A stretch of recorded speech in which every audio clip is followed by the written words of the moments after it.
running for Texas governor. The actor shutting down talk that he would run to unseat two-term Republican incumbent Greg Abbott. Instead, McConaughey says he will focus on supporting businesses and foundations that create ways to help others succeed. But McConaughey is not ruling out a political foray in the future. In announcing he would not run for Texas governor, he said that taking on politics is not a role that he is choosing, quote, at this moment. I'm Oscar Wells Gabriel. Carrie Meek, the grandchild of a slave and a sharecropper's daughter who became one of the first black Floridians elected to Congress since Reconstruction, has died. No cause of death was given. Meek was 66 when she easily won the 1992 Democratic congressional primary in her Miami-Dade County district.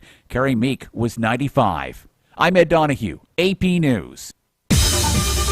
This is 820 AM, WCPT Willow Springs, and streaming worldwide at WCPT820.com. We are Chicago's progressive talk, where facts matter. Now, your WCPT 820 Chicago traffic update. Traffic is getting a bit heavier on the outbound Kennedy and westbound 190 going into O'Hare. The trip from downtown Chicago to the airport has gone up to 20 minutes. Inbound, it's still at 16, but the reversible lanes open on that inbound side. We also see a little congestion on the inbound Stevenson, mainly on the ramp to the inbound Rhine and in the right lane from Ashland to the Rhine. The trip time between the Veterans Memorial Tollway to Saba Lakeshore Drive is 22 minutes. Inbound Rhine traffic starts getting a little congested around 31st Street, I should say. It's about a 12-minute trip, 95th to downtown, outbound 11. Bishopford inbound, tight approaching the merge after a crash. It's 11 minutes from 8094 to the Ryan. On the Tri-State northbound, a medical emergency cleared by the Grand Avenue curve. I'm Jim Talamonte. This is WCPT 820. Listen in Chicago on 820 AM or stream us live on WCPT820.com, the TuneIn radio app, or tell Alexa or Google to play WCPT. Howdy, folks. Scott Silberman here. It's been a bigly first year for Joe Biden. First, the American Rescue Plan, then the Bipartisan Infrastructure Plan, and shortly, the Build Back Better Plan as well. All told, over $5 trillion on things we really need. We have a great president, and it's time for us to step up and fight all the lies about him. Now, let's talk about your next refi or mortgage. Rates are still ridiculously low, so call me at 847-423-0301. Let's see if I can save you money. If you have an adjustable rate, now's the time to move to the safety of a fixed rate. If you're looking to buy, please call me for a solid pre-approval before you even talk to your realtor. It'll save you both time and hassle. So call me at 847-423-0301 or start online, scott.silberman@goapmc.com. American Portfolio Mortgage is an equal housing opportunity lender and MLS 175656, Scott's NMLS 681059. WCPT 820, Chicago's progressive talk, where facts matter. Eric Grants invites you to the family meeting every Sunday, 4 to 6 p.m. for conversations like you'd have at a family barbecue. And you never know who's going to drop by on WCPT 820, Chicago's progressive talk. With Allstate, you can really save. New ways to save, more ways to save. Find out just how much you can save today. Allstate, you've never been in better hands. Visit allstate.com or call an agent to get a quote. We can change the world, change the world, change the world. Oh, yes, we can. We can change the world, we can change the world, change the world. This is the Santita Jackson Show. Good morning. Good morning. Chicago, Cook County, Illinois, America, those listening around the world, it is the Santita Jackson Show, live here on WCPT 820 AM, where the facts do matter. It is time to get up and get out and get on your way today. Those of you who are preparing for education, healthcare, transportation, engineering, whatever it is that you do, let's do it together for the next couple of hours. Yes, it is the Santita Jackson Show. Those of you who are faithful listeners, you got the right station, got the right spot, you got the right time. I guess today I'm going to be the right person. Filling in for Santita, my name is Brandon Johnson. I'm so glad to be with you all on this fine Monday morning as we prepare to move into yet another season, another month. As this month comes to an end, it almost, feels like, I don't know, maybe there's something scientific to it. those of you who are smart out there, you can certainly, weigh in on this. The earth is spinning faster, you all. Me and my 9-year-old son, we're both convinced of that. It just seems like life is just moving. And maybe this is, sort of the inevitability of getting a little bit older, where the people in your lives that once upon a time told you to slow down, enjoy, because this thing called life is going to move at a rate that at some point it's going to run right past you. And that's what it feels like, though, of course, after you cross the 40s. It is just moving. But it just seems like this year has just flown by. I know there's still a few days left to go in this year of 2021. So many different challenges that we've had to confront and face over the course of the last couple of years, of course. And, certainly the challenges that we have faced this year have been, I think, met with a level of tenacity and urgency that I feel like our progressive politics in particular are certainly front and center. A lot of work to be done, don't get me wrong, but I do want to just acknowledge the fact that as time moves, and it moves quickly, it just appears to be moving quickly. Maybe it's just me, that there are still many people who are counting on us to get it right. And that's the point of all of this. So I do want to say good morning to the Santita Jackson and friends, folks out there who were anticipating her voice. Do not mean to disappoint, but I'm going to do my very best to inform you over the next couple of hours. Maybe even find some entertainment. I don't know. Maybe you'll enjoy it a little bit. If I can make you laugh, that always makes me feel a little bit better. I don't know. I think it's a coping mechanism, laughter. But I'm told it's good for the soul. 773-763-9278. It is WCPT 820 AM, where the facts do matter. We are the largest progressive talk radio station in all of the world, and you all are right here in the middle of that. Again, this is the Santita Jackson Show. My name is Brandon Johnson. Some folks refer to me as Cook County Commissioner Brandon Johnson. Tomorrow, is it tomorrow? December 1st. What's today? The 29th. So Wednesday will mark 3 years in office for me. So shout out to all of my colleagues who came in along with me. In 2018, not just on the county board, but through the progressive wave that swept our nation. Now, here's the thing, though. Clearly, the progressive movement, I believe, is still full of energy. It's full of life. There are youthful, energetic voices. There are voices that have been around for some time that, made elections like mine even possible, or candidacies like mine possible. So I don't want to just confine it to, a handful of folks who showed up a week ago. There's been a push to transform this country for a very long time. And it is just a very, very humbling experience. I've learned quite a bit. There's a lot, of course, that I do want to try to get through today. I'm going to try my best to slow down a little bit. Once you get up, 4:30, 5 o'clock in the morning, once that energy and adrenaline begins to run, now it's going to be my job to try to contain that a little bit. So do me a favor, though, if there's some things that I say today that are provoking enough, if you want to weigh in on social media, we're there. You can check us out there on Facebook. I'm there. I'm fully dressed. And so that should make people feel a little bit more comfortable. And, what I would like for you to do, of course, is if you hear something, I would like for you to like it. You can certainly share the broadcast so folks can check it out later. Those of, the folks who wake up during normal business hours. And then if there's something that so moves you enough, by all means, just drop a note in the chat box there. I'll try to get to those comments to the best of my ability. I've reached a point now where I have to take my glasses off to see. Yeah, this whole aging thing is something that is, for those of you who would be considered my elders, you all did not leave enough information of like how it would be as you get older. And if you are out there and you have like crossed that threshold and you are now in the 40s, you know exactly what I'm talking about. You do.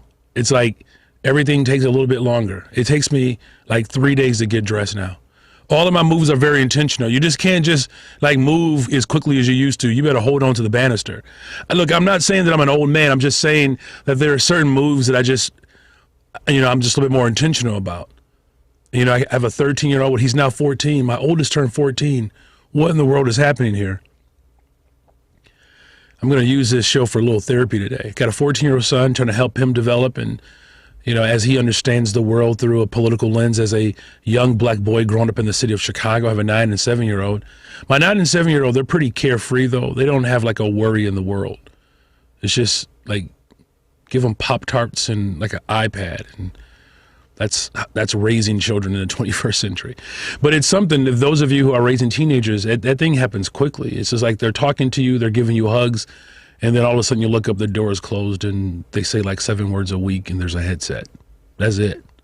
So he turned 14, so he had to talk to me now because, it's his birthday. So happy birthday to my oldest son. Congratulations, Owen. He's preparing himself for high school. But raising a family, particularly the time that we're living in now, there's so many things to be concerned about, you all. And I'm not saying that our parents and our grandparents didn't have these worries. They certainly did. I mean, life has not been crystal stairs for many folks. And, when you think about whether it's housing, trying to get to and from, so transportation, having access to, I know this is going to sound like bizarre to some folks, but having access to clean, affordable water. I'm telling y'all, like, this is not something that I'm just making up. These are real legitimate concerns. Access to and healthy food. Of course, you got to have a good job, something that allows the ends to meet every single week or every single month so that you can, go on repeat. So these are all the challenges that I believe that, as a progressive cause, like, we have to remain diligent about, and not to mention just, our environment. I mentioned water, but, our air, what we breathe. Particularly at a time in which, as we really try to study and unpack this virus, coronavirus, I'm telling you all, every time I look up, it just, you feel a little taxed and overwhelmed by not just the variant, but just the politics around keeping people healthy and strong and safe. And, of course, as an American, as someone who, believes in the ideal of what America should be for everyone, of course, I want folks to have the ability to make a decision and choose what is best for them. I do believe that what is best for America is that we take not just this virus seriously, but we put in all the mitigating factors that can actually help reduce the spread of this. We're going into yet another season, you all, and there's still a degree of uncertainty, even though things are continuing to move forward. I don't want to ramble too much today. I'll do my very best. I want to cover as much as I possibly can.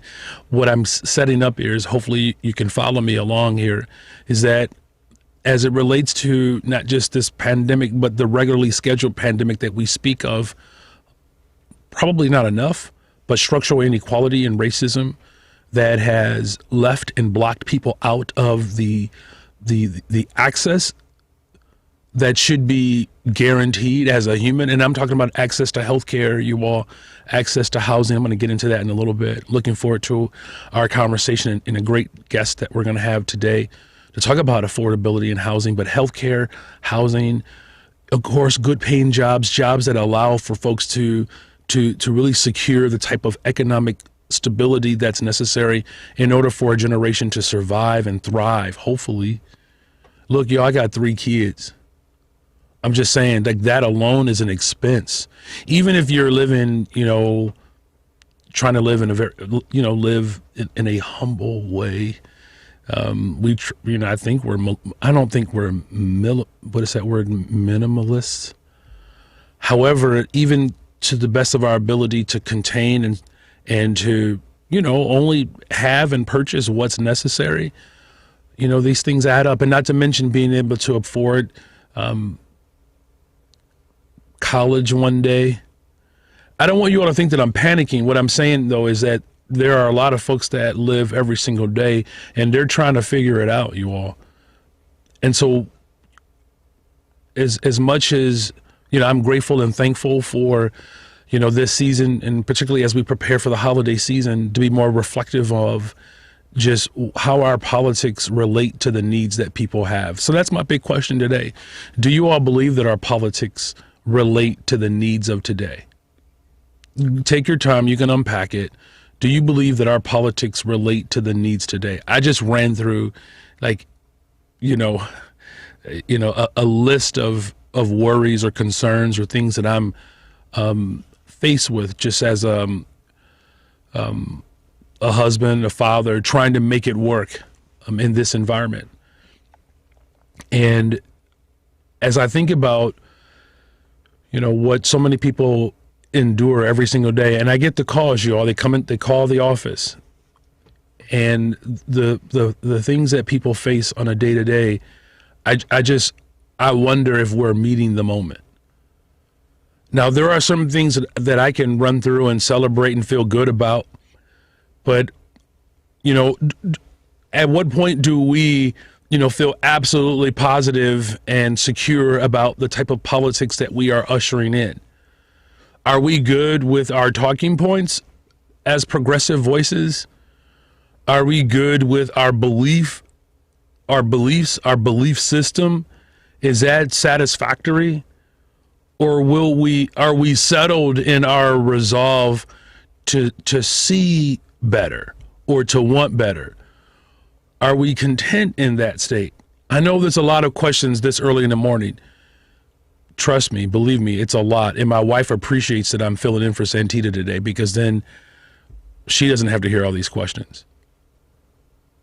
I know that's just pretty bizarre. I just wake up early in the morning, I just start asking my wife a bunch of questions. Anybody else have a marriage like that? You just wake up and just pose questions. Yeah, bless you if you have to endure that. My wife just has to just kind of like wait until the commercial break comes on, and then she just makes a mad dash to the door. In real life, could you imagine in real life, just stay with me for a second, could you imagine in real life if you just had commercial breaks? Think about the type of situations you've been in, and you just hope that someone just like, can a commercial come on? No, I'm serious. Like, could you just imagine? I don't know. That's my own imagination, I guess. You're sitting there and you're talking to your supervisor. And imagine if you just have 30 more seconds and there'll be a commercial just come on, and then the supervisor just has to go away.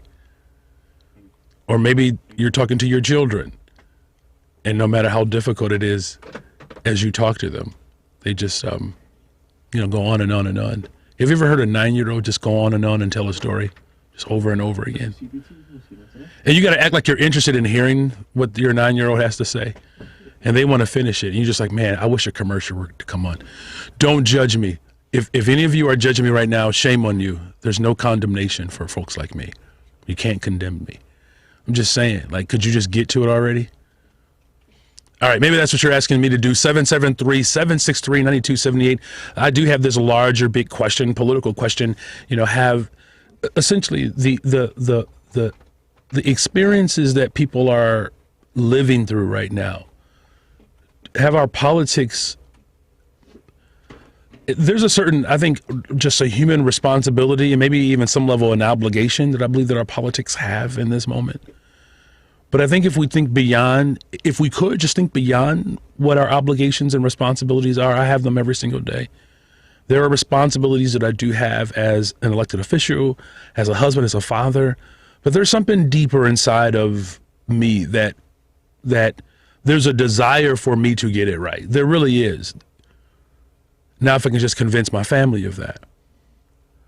I do try really hard to get it right, because I want to. It's not like I wake up every single day and I have to check off a list just simply because of the role that I play.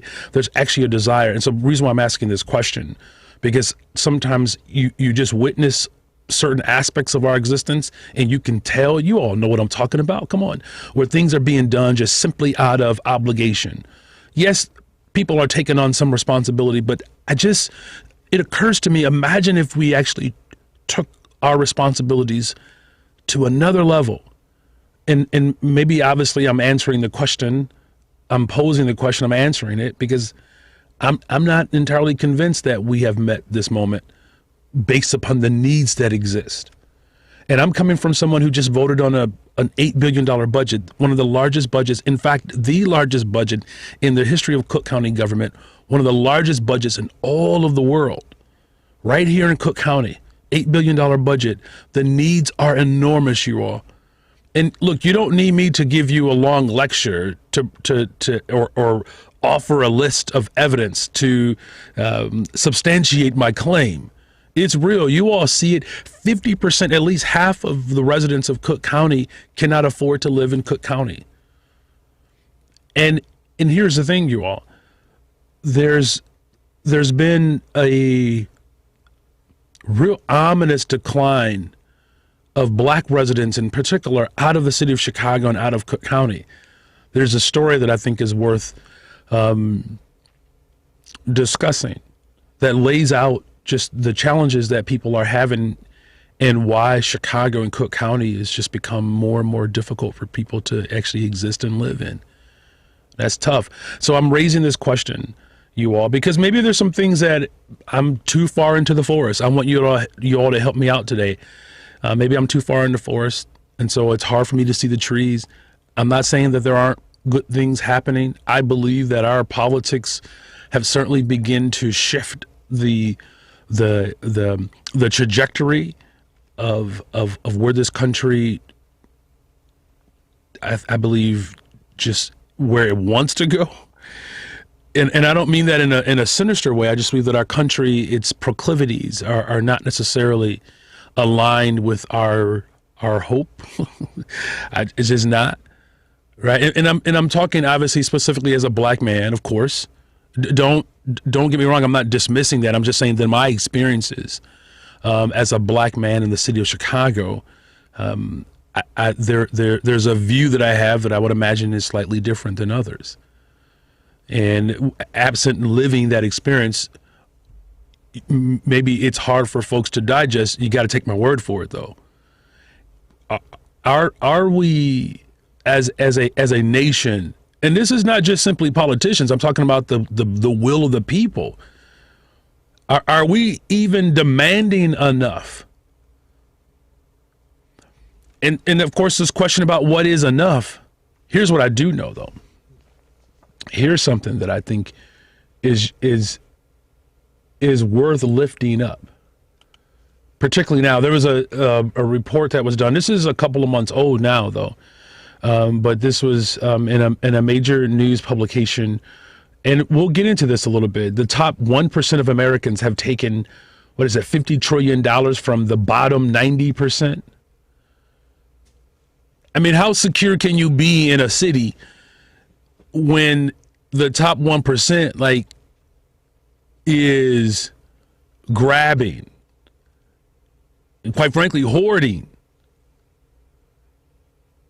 $50 trillion from those who are sitting at the bottom? So the vast majority of the individuals who could benefit from real intervention and innovation as it relates to our politics and our policies, the top 1% just here in this country are consuming more than the bottom 90% of our fellow Americans. And so, look, there's a whole bunch of people who feel good about that flag. We march, we pledge allegiance to it. Before sporting events, the Star Spangled Banner comes on. Still don't understand that just yet. I've never did. I mean, I don't mind a song before a game starts, to get yourself hyped. But all I'm saying is that maybe I'm not just all I'm saying is I'm saying a lot this morning. I can tell. What I'm ultimately getting at is that there's this belief that this country that we hold as the model for democracy is causing tremendous turmoil and pain and torture and torment for many people who live in this country. And they don't all necessarily, believe what I believe. Their politics may not be aligned with me, but one thing that I do know, the type of economic disparity that exists within our country, within the framework of these United States, is pretty whack right now, you all. And here's the thing, the gap between those who have and those who do not, it continues to exacerbate. It's expanding in a way now at a rate, as I said at the top of the hour, it's like as the earth is spinning faster. Look, I don't have any scientific evidence of that. That's just between me and my 9-year-old. Just let me have it. That it feels like things are moving faster, and as much as it feels like things are moving faster, the gap between those who have and those who do not have, that thing continues to expand. That's real. I don't need, a science degree to be able to prove that. That is real. These are not conspiracies. We're not making this up. This is actually happening. And here's the thing, as much as we are pushing for a more dynamic, and I'll even dare say a more dramatic approach to how we deal and confront with the pervasive and the prevailing issues that constantly just erode and capture our mental state. As much as we're fighting for that, there are forces that are doubling down on their position to maintain absolute control and power. And this is not something over there, sisters and brothers. This is happening right here in America and right here in the state of Illinois. And those of you who are listening throughout the Midwest, we appreciate you all tuning in. We do. This is not something that is, limited to certain spaces within our world or within our country. There's a wealthy man right here in the state of Illinois that has made a pledge, a financial pledge, to maintain absolute control and power. So many things that I want to talk about today. We're going to try to get to it. I'm raising this big question because I am curious. I'm interested in how you all are thinking about this. But our politics, are they meeting the moment? Is the Santita Jackson Show? My name is Brandon Johnson. There's a whole bunch of things that I want to talk about today. The phone lines are available to you all. You can weigh in on that question. You can hit us up on social media. It's 773-763-9278, WCPT 820 AM where the facts matter. Good morning. Joan Esposito, live, local, and progressive on WCPT Willow Springs is powered by ComEd. Lower your energy bills and reduce your carbon footprint with the ComEd Energy Efficiency Program. If you're looking to purchase a new home, you need to call Team Hochberg, your trusted local lender. Dahlia, 27, nurse, wanted to purchase a home. Dahlia talked with an online lender who did not answer her questions, so she called her mom for advice. Dahlia's mom recommended she contact the only lender she trusted to help her daughter finance her first home, Team Hochberg. We answered Dahlia's questions, held her hand throughout the process, and secured the mortgage on her first home. Let's review. Dahlia consulted with an online lender who didn't answer her questions. Then, based upon her mom's recommendation, called Team Hochberg, and we helped Dahlia secure the mortgage on her new home. Team Hochberg has helped thousands of radio listeners' kids secure mortgages on their new home purchases, like we helped Dahlia, but we can't help if you don't call 855-56-DAVID or visit 56david.com. That number again is 855-563-2843 or visit 56david.com. Homeside Financial, Equal Housing Lender, NMLS 1124061. You're listening to WCPT 820. Here's the latest Chicago traffic update.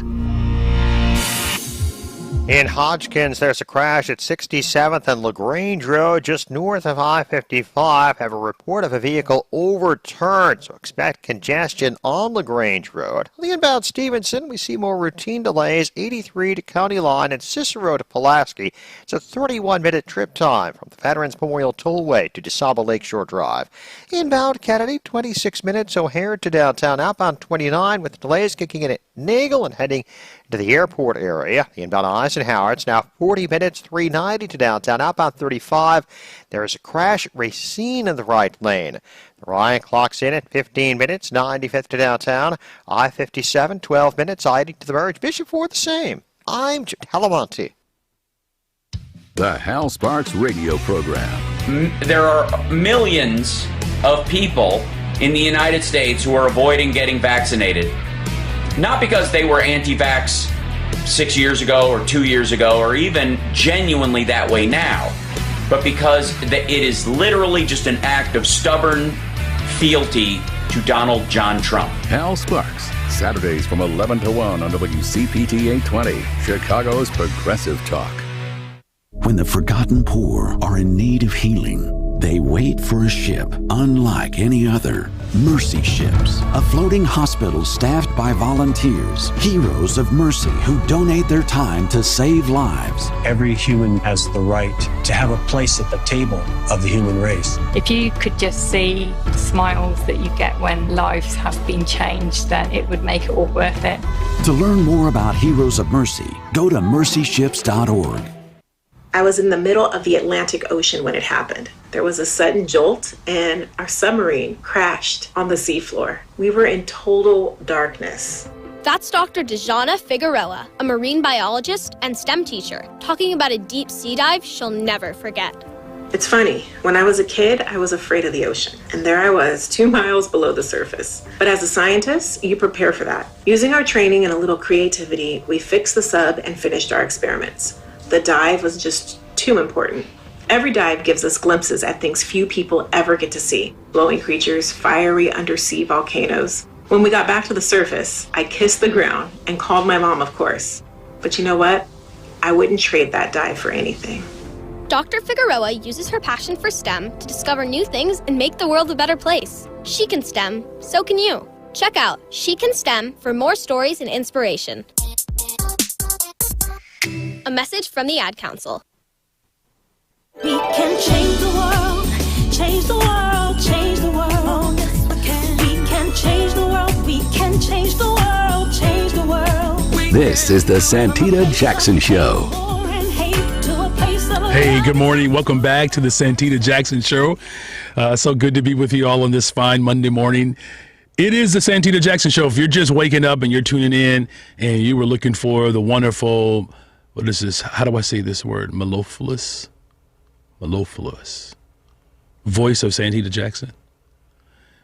Sorry, you got my name is Brandon Johnson, filling in for Santita Jackson, and here at WCPT 820 AM where the facts matter. Those of you who are hanging out with us on social media, I appreciate you all doing that. So good. Hey, Carol, happy birthday. And her birthday is tomorrow, in fact. She's hanging out with us on social media, and she's calling all the way from Los Angeles. Wow. So it's like Sunday over there still in California. So we appreciate you hanging out with us today.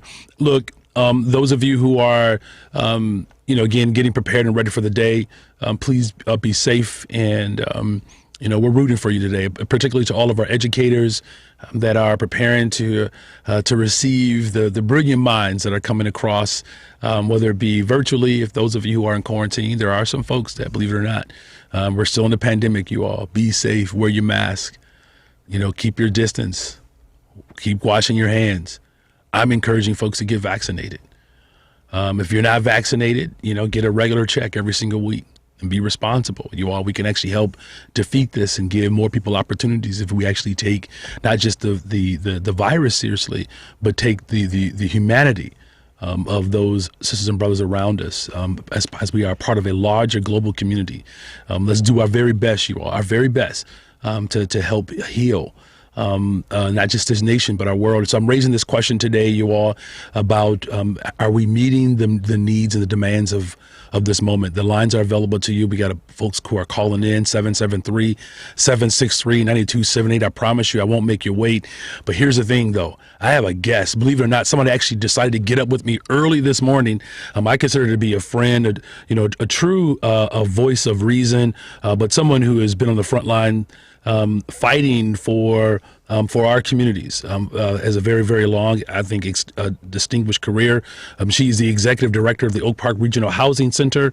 Her name is Athena Williams. As the executive director of Oak Park Regional Housing Center, this is an organization that has tremendous regard throughout the region, and as a leader for fair housing rights, the expansion of housing options, and of course, equal racial access, particularly in communities like Oak Park and throughout West Cook County communities. She is an Austin resident, has been there for a minute, and has delivered a whole host of services over the course of her career, particularly in the Austin neighborhood. She is I believe has overcome tremendous odds as a widow, as a single mom. Got her degrees and providing care for her mother. She was born and raised on Chicago's West Side, so you know how we do it over here, you all. We throw it up and put it down to the day we die. So West Side, Athena Williams, welcome to the Santita Jackson Show, and good morning, sis. Good morning, Brandon, and thanks so much for having me on with you this morning, catching the worm at 4 o'clock in the morning. Yes, that's right. Listen, you got to get up early if you're going to do that. So I appreciate you doing that. And there's some folks who already want to weigh in on this question. And one of the things, though, Athena, there's been a lot of discussion about, how we are meeting the needs and the demands of this moment. I do want to get into this deeper conversation over these next 20 minutes around housing, but I am interested in just your thought. There's some folks who want to weigh in, and from just your work as a housing advocate, as a leader, as an organizer in the community that's fighting to give folks access, and whether it's housing, education, transportation, healthcare, you've seen it all, because all of these conditions, if you will, or demands, they intersect around the issue of housing. Do you believe that our politics, our policies of this moment, are they matching or meeting the needs and the demands of this moment?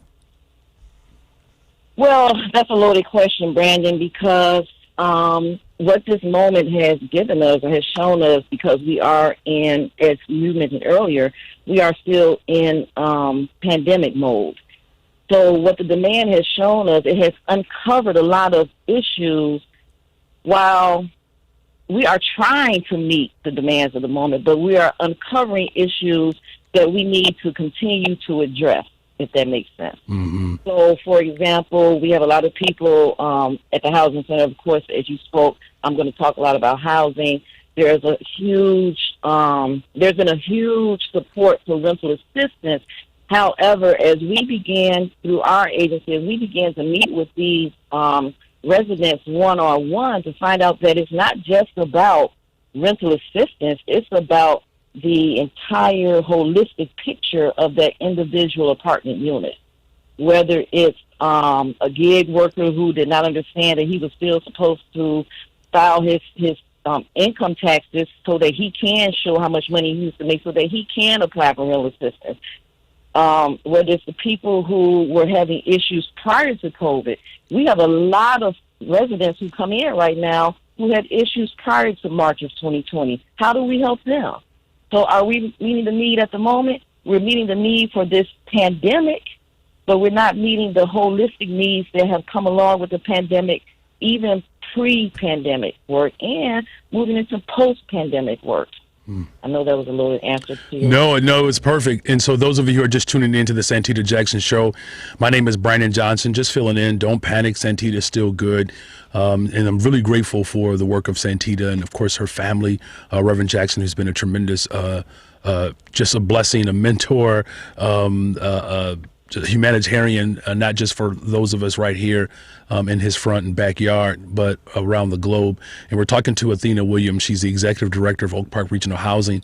And, Athena, something that you said is actually pretty powerful, is that there were needs that people had prior to the pandemic. And I've always said, and the regularly scheduled pandemic of structural inequality is something that has been quite pervasive and very damning for so many families over the course of generations now. And you're trying your best to meet those needs. And so for those who may not be familiar with your work, I just do want to set this up. And this was an article that came out in September that I just happened to come across again, and I know there's work that's being done by the former Congresswoman, now the Secretary of Housing and Urban Development, I believe is the right way to put it, Marcia Fudge. But America was short more than 5 million homes, and it doesn't appear that builders can make up that difference. But we're not just talking about access to homes. We're talking about folks who are experiencing homelessness. But for those who may not be familiar with the work that you're doing locally, and I know it applies to this national work of making housing not just affordable, but just available to people, tell us a little bit about what the role that you have within the agency of the Oak Park Regional Housing Authority. Right. So we're Oak Park Regional Housing Center. And yes. And so to your point, we focus on making sure that housing is available.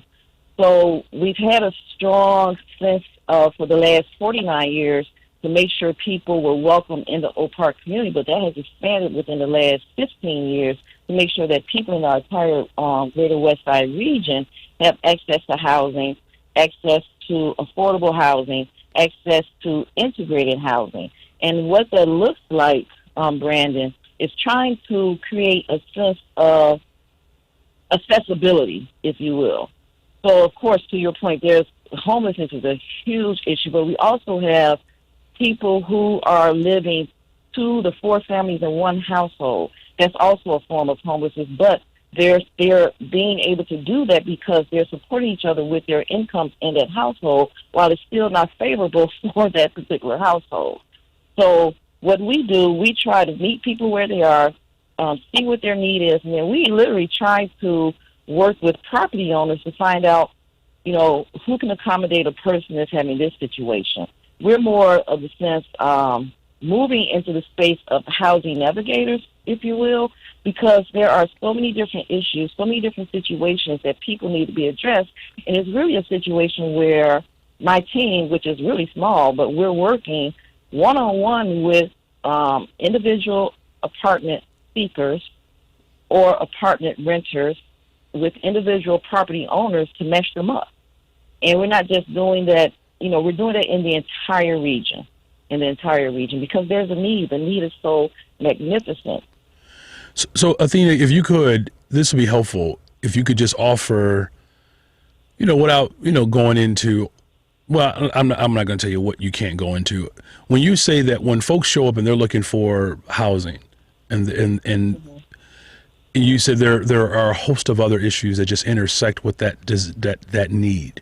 What are you witnessing? What, your team, a small team, when someone comes into you all's office, your space, they're looking for housing. There's other stuff though that they need. What's that other stuff, typically? Wow. So we have people seeking health care. We have people who, during the pandemic, lost their job, went back to work, so now they need to improve their job situation. So we're doing job referrals. We're doing health care referrals. We're doing child care referrals. There are people who are trying to figure out where to place their kids while they have to go to work. We've become a super referral agency, I like to say. We're helping seniors with their property tax assessment. So there's more than just helping people find a home. We're helping people stay in their apartments, in addition to the home ownership work we do. Now, don't get me wrong, our primary work, Brandon, was to help people become homeowners. We all know that you build wealth by becoming a homeowner. That has not stopped. During the pandemic, home ownership rates have increased, okay? But in addition to that, the referral process, the number of people seeking health care and health care options has increased. The number of people they lost their jobs in the pandemic. They've had to take other jobs, but they're trying to improve their work scenario. So we're trying to partner with different workforce development agencies. We also try to find different career paths to help people find different career paths, as well as push or provide different employment options for individuals. So those are the three biggest things. It's something, to be said about the work that you do. And I was mentioning before you called in today, Athena, when folks call my office, in my role as Cook County Commissioner, there are a variety of things in which people call my office about. But what tends to be sort of the prevailing, I don't know, sort of the commonality, if you will, is that whatever they're calling in for, typically there's something else that they need in addition to what they're calling in for. And, when you talk about just the healthcare and just access to healthcare, as much as I feel good about the fact that through our work at the county, there are 40,000 additional families that have healthcare, there are still hundreds of thousands of families. And I know it's hard for people to conceive.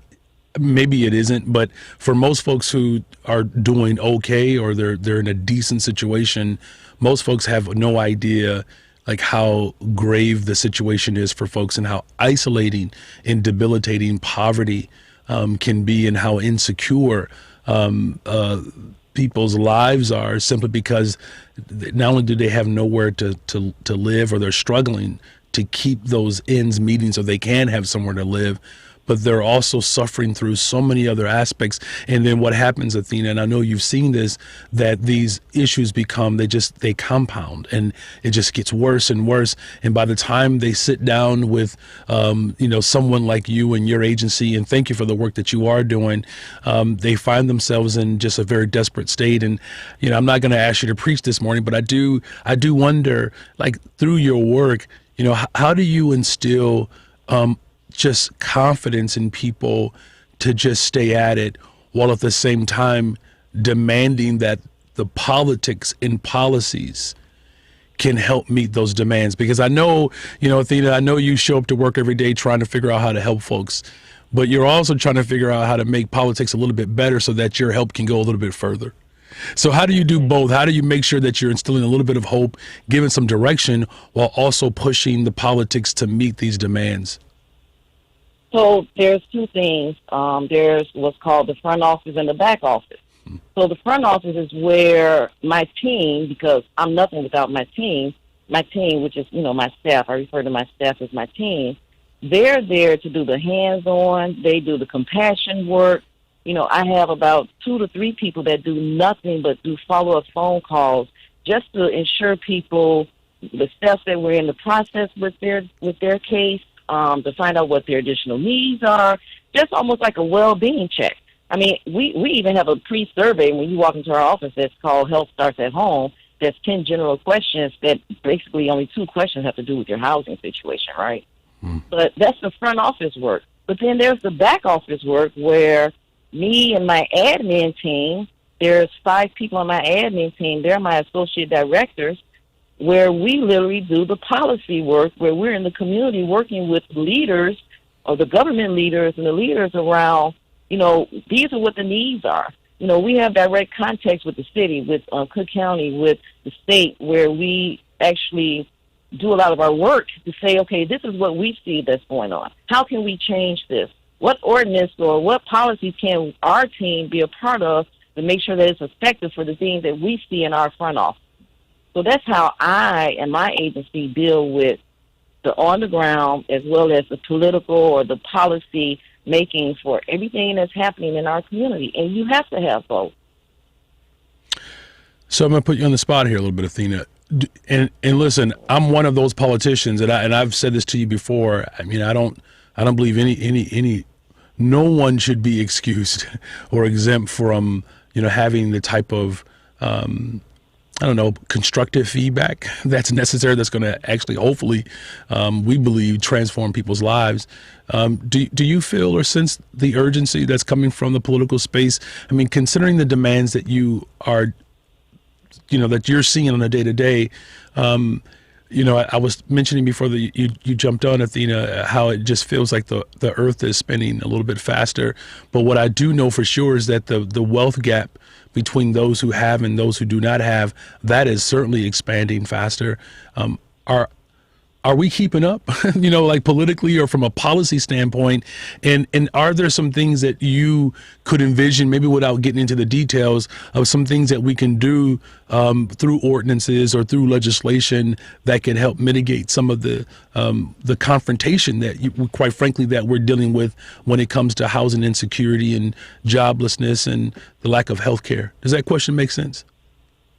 Yeah, it makes a lot of sense, but I'm going to answer from this vantage point. So from what I'm seeing, and yes, you are putting me on the spot, but I'm just going to say it because that's what I do. Anybody that knows Athena knows I'm going to speak my mind instead, right? Right. So what I'm seeing is that our government on all levels, they're doing their best with what they have coming forward, okay? So just go with me for a minute. And they're also doing what they see. Now, the government is not going to see what people on the ground see, such as myself, who live in it and work in it, right? But then we have some agencies that just work in it, and there's some of our agencies who feel like, well, I better do what the government says if I want to get this funding. But it shouldn't always be that way. I'm the first one to say, well, I can't use it, can't do it, take it back, or it's not going to work. I need to do it a different way, or give me that and give me some more because this is what we need. Now, does that make sense? Does that make sense, Brandon? It does. It does. It's a situation where we all need to speak up and speak out about what's really going on. And it's not just government. I got to throw philanthropy in there because it's not just about throwing these dollars out here. Don't just throw some dollars out here and say, do a project and let's see how it works. That project might not happen in 6 months. that project might take a year and a half if you really want something to make a difference. Because now here's the real question. Are we just doing something to say we did it, or are we doing something to make a change and make things work? That's the real question. 773-763-9278, WCPT 820 AM. But the facts do actually matter here. This is the Santita Jackson Show. My name is Brandon Johnson, filling in for Santita Jackson today. And the voice that you are listening to is Athena Williams, Executive Director, just an amazing sister. And she is the Executive Director, I believe, of one of the more progressive organizations. She's leading the Oak Park Regional Housing Center, opening up opportunities not just for folks in Oak Park, but the western suburbs and the west side of Chicago. And Athena, I know I only have a couple more minutes with you. I got some folks who want to weigh in, and I'm going to get to those calls here. But one of the things that is very striking, I know you've seen this article because I've shared it with you. You have a long history in the Austin community. My wife and I were raising our children and on the west side in the Austin community. I believe it's one of the most dynamic communities in all of the country. I believe that. It's just housing stock, the type of amenities that we do have, but we have our challenges. It is considered one of the more challenging communities in terms of violence and joblessness, the type of investment from the carceral state into our community. I believe there are literally $1 million blocks in terms of individuals who have been captured and detained, as well as, quite frankly, tormented by this penal system. And I'm saying all that to say is because Austin has been historically a place where black folks have thrived, working class, middle class black families. And I have to ask this question. I believe, is it no longer the case? There was a study, not a study, but an article that was in the Chicago Sun-Times last week. Our dear good sister and friend, Crystal Gardner, was quoted in it. And it basically talks about the loss of black residents, particularly in Austin and West Englewood. But I just want to talk about Austin for a second and get some closing thoughts from you. Why are people leaving Austin, particularly black folks? Oh, well, the biggest reason we see people leaving Austin is because our black people that are in Austin, they don't see the hope. They don't see the promise that the community can turn around. However, at the same time, while they're feeling hopelessness, and I know because we try to encourage people to stay in Austin, when blacks reach that point in Austin where they can afford a home or purchase a home, we try to help them see the value in buying property in Austin, but that hope is no longer there. And that hope is no longer there because of the public safety issues that are occurring. And then not just that, there's a disconnect where we're having public safety issues, where we're seeing growth spurts with projects that are happening, like the Soul City Corridor on Chicago Avenue. And then the price point of properties in Austin have risen to an all-time high that most people who can afford to live in Austin are probably coming from Oak Park or coming from downtown to buy homes in Austin. They're living there, but that disconnect with the public safety, the upward trend of housing costs in Austin, black people in Austin, they don't feel they have hope. They don't feel that they are even welcome in their own communities anymore. So how do we change that narrative? And that's what we're working on at Oak Park Regional Housing Center in Austin, is how to keep black folks in Austin who want to buy homes, who want to make a difference, to help them see that they need to stay where they are. But to answer your question, those are the reasons. Public safety, increased housing prices with less to offer, and then the resources are not there yet. So I'm going to say not there. I'm going to pause and say yet, because things are on the way, but some people don't want to wait 2 to 6 years for things to come. Yeah. So to that point, and just some closing thoughts here, I'm going to get to the calls here. I got another guest that I'm going to pull in the 7 o'clock hour, Athena, but when I think about just this overall desire for us to instill hope and to give people an opportunity to access the dream of America, of course, is to be able to live comfortably and feel safe and have access to all the public amenities, have a good job, and to be able to retire with that. My just final question to you, like where do we find our strength in this moment? Where do we find our hope in this moment, Athena? Particularly as it relates to housing and being able to access it. And then finally, how can folks get a hold of you? Well, this is going to sound so cliche, but really, Brandon, to find the hope, we have to find it in each other. We have to come together as people. And I know, like I said, it sounds cliche, but we all need to just really come together and cliche. We need to kumbaya, come together and make it happen. Yeah. We need to come together and make it happen. If someone wants to talk to me more, they can call our main office number at 708-848-7150. Give my staff your full contact information, or they'll set up an appointment. Our Austin office is located at 5934 West Lake Street, 60644. Our program director there is Deborah Williams, no relation, but she's outstanding. Talk about compassion. She lives in Austin. She lives less than 10 minutes away from the office. I live in Austin, less than 10 minutes away from the Austin office, the Old Park office, and we have a satellite clinic we run out in the Proviso Township. So we're really trying to provide that compassion and outreach to the people in the communities that we serve. That's Athena Williams, Executive Director of the Oak Park Regional Housing Center. Thank you so much, sister, for joining us this morning. And I'm glad for you. You've been up since 4 o'clock, so it's almost lunchtime. I'm going to get to these calls when we get back. And then I have Lita Ramirez. Delia Ramirez is going to call in, and we're going to continue this conversation about housing. It's the Santita Jackson Show. My name is Brandon Johnson. You all filling in for Santita. Good morning.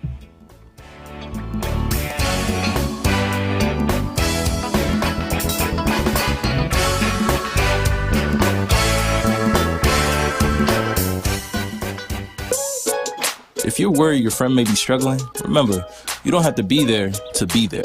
You could say, how are you, or get a fake tattoo. You could ask with an app if it works for you. You could chat on the game, kick off your flip-flops. You could ask on your couch while you binge watch. Whatever gets you talking. Reach out to a friend about their mental health. Learn how you can help at seizetheawkward.org. Brought to you by the Ad Council, American Foundation for Suicide Prevention, and the JED Foundation. Not completing high school is more of a social thing than it was an academic thing. Even though all these years have passed, I still had that longing to have my diploma. At age 30, Carissa finished her high school diploma. If you're even considering getting your high school diploma, you can do it. No one gets a diploma alone. If you're thinking of finishing your high school diploma, you have help. Find free adult education classes near you at finishyourdiploma.org. That's finishyourdiploma.org. Brought to you by the Dollar General Literacy Foundation and the Ad Council. It's Dell Technologies' biggest business sale of the year with Cyber Monday deals on Windows 11 PCs. Call 877-ASK-DELL. Dell Technologies recommends Windows 11 Pro for business. AP News. Good morning, I'm Ed Donahue. There is a fresh wave of coronavirus cases. There is a new variant, Omicron. This pestilence, one that we can prevent, detect and treat, continues to cast a long shadow over the world. Dr. Tedros Adhanom Ghebreyesus with the World Health Organization says many uncertainties remain about just how transmittable and severe the infection by the highly mutated Omicron might be. If there is one thing we have learned, it's that no region, no country, no community, and no individual is safe until we are all safe. In the U.S., Dr. Anthony Fauci credits the South Africans with detecting Omicron. You were having a low level of infection, and then all of a sudden there was this big spike.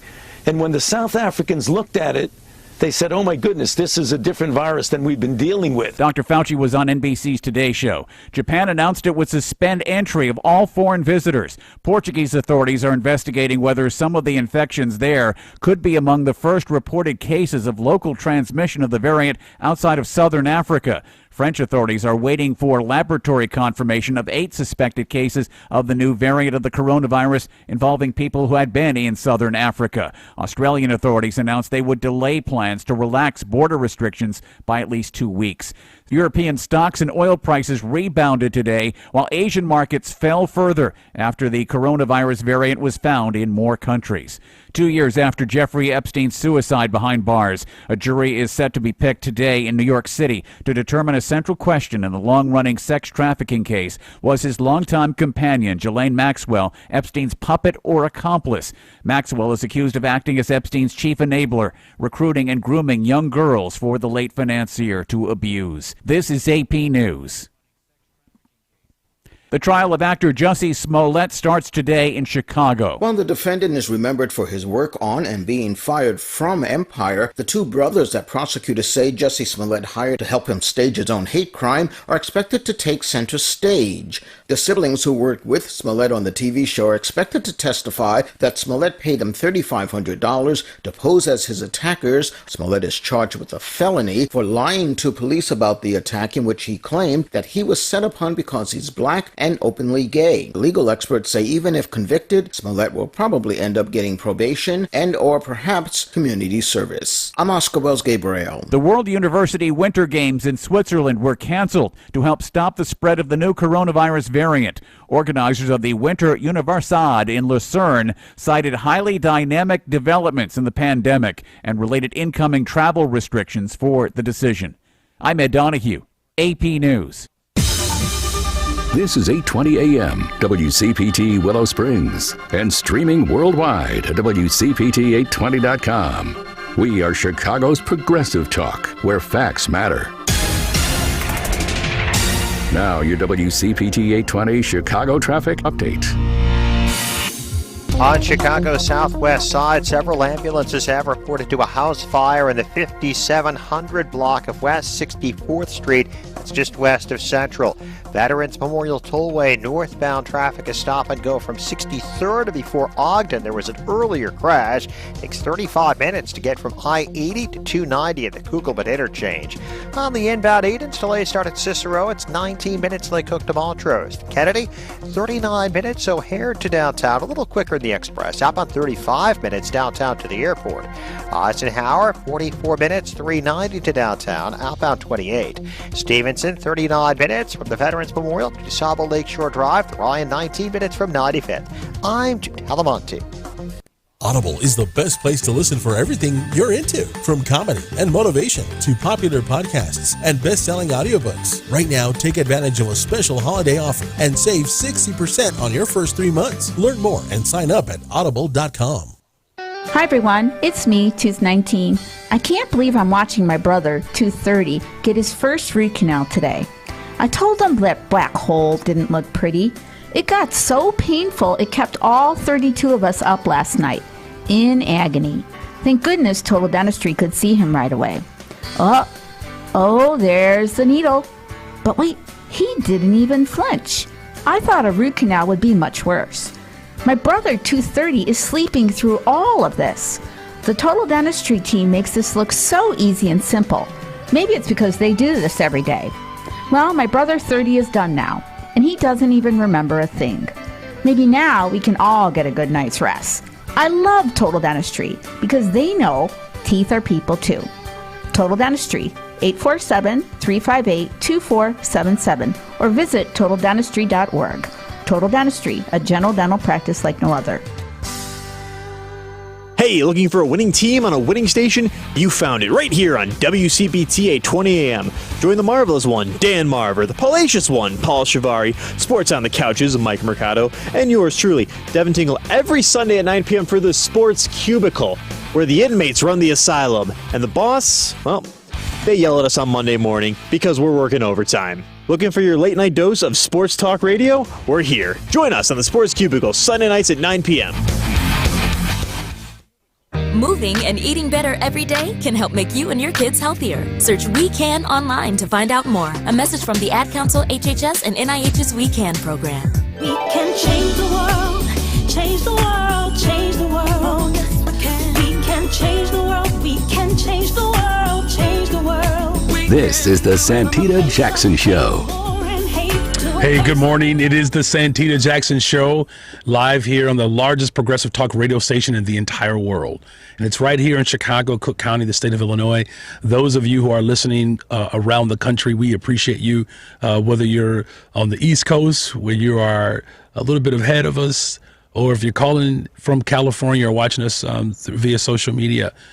We appreciate you no matter where you are in the world right now. My name is Brandon Johnson. Those of you who are just tuning in for the first time this morning because you are awakening during normal business hours, yes, I don't mean to disappoint you. But you have me today. Santita's all good. Y'all know how much respect and love I have for our sister. So if she calls and says she needs a day, I got her. And we obviously appreciate the work that she does and the work that her entire family has contributed and participated in to bring real justice for families across the globe. So I'm grateful to Santita Jackson, consider her to be a friend, definitely someone that I look up to as a mentor. I do appreciate her leadership. I appreciate you all. I got a couple of calls I want to get to, but before I do that, real quick, thanks you all for holding on with us today. I am glad to be joined by just a dynamic woman, a leader in her own right, definitely someone who reflects the moment that we're in, as I said at the top of the hour, last hour, that the progressive wave of folks that were elected in 2018 that brought an incredible amount of energy and the capacity that has been expanded and extended throughout the course of these last couple of years have just given a lot of folks some encouragement, though there's more work to be done.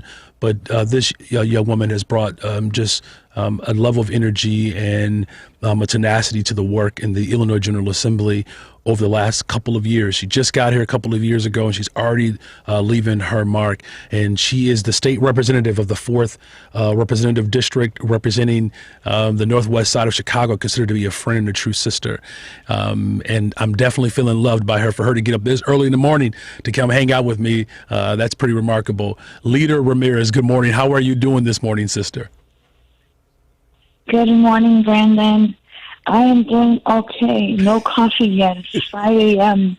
in San Fernando Valley, and there won't be a sunrise for another hour. But I am happy to be on with you this morning. Well, I appreciate you, and I hope that you're getting a little bit of time. I'm sorry to disrupt your rest and your time away. All the issues in Illinois are waiting on you. We can't wait till you get back.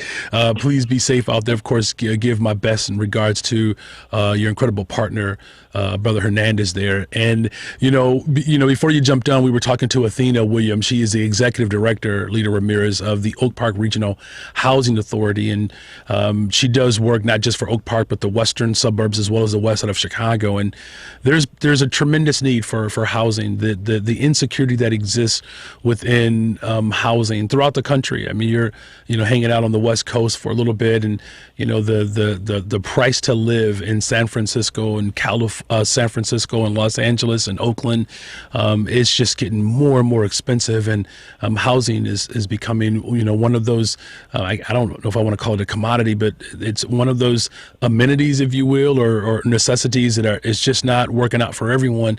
And your leadership around the issue of housing has just been tremendous. But before we dig back into that, I've been raising this question. Folks are weighing in on this on social media. Athena Williams addressed this. There's some callers who I'm sure want to talk about it as well. But as I think about all the challenges that we are experiencing right now, whether it be housing, getting access to health care and jobs, and the importance of access to transportation and public schools, all the demands and the needs that we have right now, you're in the thick of it as an elected official. I know I'm challenged by this as well. Your estimation, are we meeting the demands and the needs of this moment? In other words, are our politics matching the level of need that exists today? That's a deep question. If I'm silent, I think you'd figure out that my answer is no, I don't think we are. I think we want to. I think we're trying to, some of us, but I don't think we are yet. Not when I talk to people one-on-one. Not when I'm at a turkey giveaway talking about how a 69-year-old still hasn't been to the doctor, in 5 years, and still afraid of getting their shot because they think that they don't have to pay for it. And that's certainly when you're talking about housing and people are trying to figure out how to be able to keep their housing and put food on the table. And 8 of them are living in a 2-bedroom just to make it. So I don't think we are. And I think we're a long way from being there. And part of it is because I'm not quite sure if we're listening and showing up in the way we need to for people. You know, before you took the oath and you swore to uphold the Constitution, you know, Leader Ramirez, I'm familiar with your work, and it obviously predates you being the honorable. And I think about all the organizing that you've participated in. It's not like the politics or government, if you will, or even those that have access to, you know, powerful politicians, whether you're a corporate leader or just someone who's just rich, you know. But you know, when you talk about those individual stories, I'm just reminded of the type of work that you engaged in before you were elected, and what jumps out, it's not like those demands have not been articulated. It's not as if those needs are not, in terms of they're not visible. When you say, in you know, as an elected official and as someone who comes out of the organizing world, when you say that there are folks, you know, who want to but don't, what are you finding now that you are, and I'm going to use the word on the inside, at least you have greater access to an inside, what are you finding as a response, or I'm going to say an excuse, I'm going to be a little bit harder, from our colleagues and at whatever level of government that prevents the politics from putting its foot on the pedal and really, you know, moving forward at a speed that can meet the 69-year-old or the 35-year-old that is, you know, raising a couple of kids and, you know, working a job that, you know, that they might like, but it just doesn't pay enough. What are people saying? And what else can we do to push folks to move a little faster? Yeah. I mean, I think people, my colleagues, some of my colleagues are saying, boy, but haven't we done enough? I mean, aren't we building back better? Aren't we passing legislation that is providing more assistance? I mean, how much more rental assistance do we have to pass? And how many more eviction moratoriums do we have to have? Haven't we done enough? And the answer is no. Right? And you know, when you're in the inside, you hear we're passing this, we're going to introduce that, we're going to provide this relief. And it all sounds great, but the truth, Brandon, is that when you break it down how it actually gets to the people, when you actually break down the need versus what we're giving, we're still not doing enough. You know, a perfect example, you know, we're all giving turkeys away for Thanksgiving, and I used to run a homeless service agency, an overnight shelter, and I tell folks, it's funny how you worry about if people are eating on Thanksgiving and Christmas Day. They're also hungry the day after, and the day after, and the day after.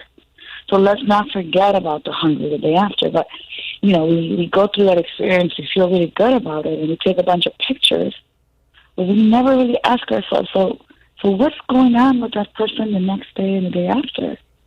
And what's the correlation between housing and food security or housing and healthcare?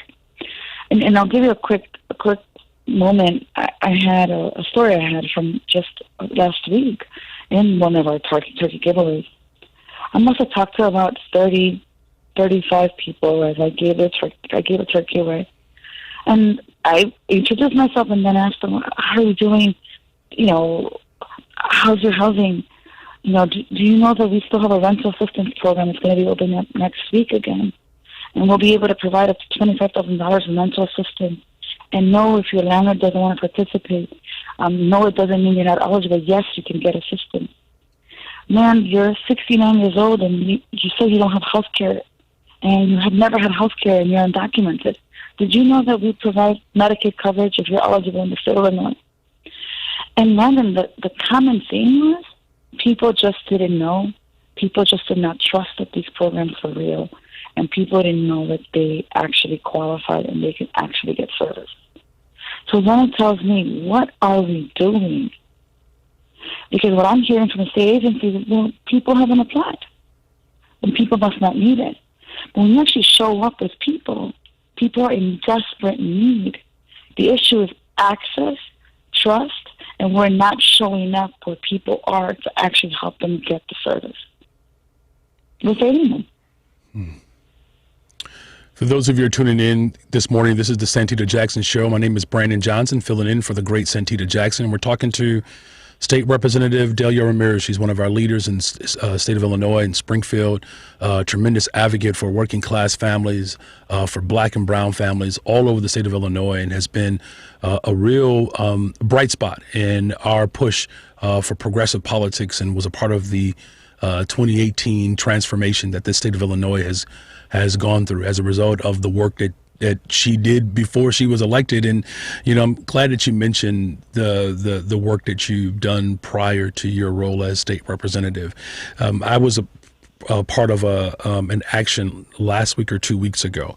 The Sun-Times covered this. There's an organization on the west side of Chicago that is working to address homelessness, and particularly homelessness within our younger population, 16 to 24-year-olds.